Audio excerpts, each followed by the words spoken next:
Hello everyone, it's Anthony Gerbi here with another edition of Thursday Thoughts with my very special guest, my daughter Matilda, who is asleep right now in a little kangaroo pouch on my chest. And I bring her on not just to show her off to everyone, but because we're doing for the next 26 weeks a series based on her children's book, The ABCs of Finance. And this week we're on week 2, so let's open it up. What do we think the letter B is going to stand for in the ABCs of Finance here? It stands for bank. Well, that's a very topical conversation that now we can have. This might go over your head, Matilda. But in the news lately, there has been a lot of talk about banks since Silicon Valley Bank went under.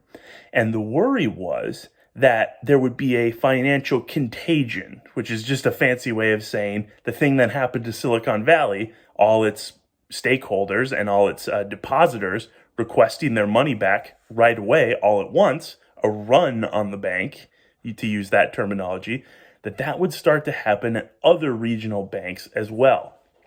And the good news is, so far, it hasn't, and it doesn't seem like it will. Now, I'll go all the way back to the beginning and say it shouldn't happen.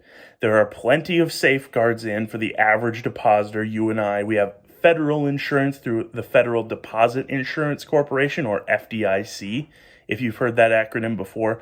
And really, there shouldn't have been, I think, as much panic might be a strong word, or even concern.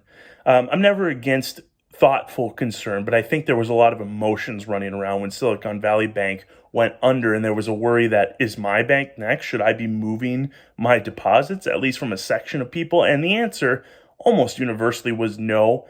The good news is the market has finally recovered from its little shock from that bump as well. So I'm not saying it's only blue skies and green pastures ahead, but it does seem like this banking issue, maybe is the right level of word for it, has passed us for the moment here. So looking forward, we'll continue to work through our ABCs. And please, if you haven't already, subscribe to our channel. That really does help us out. So for me and Matilda, we wish you a happy week, and we'll see you again next week.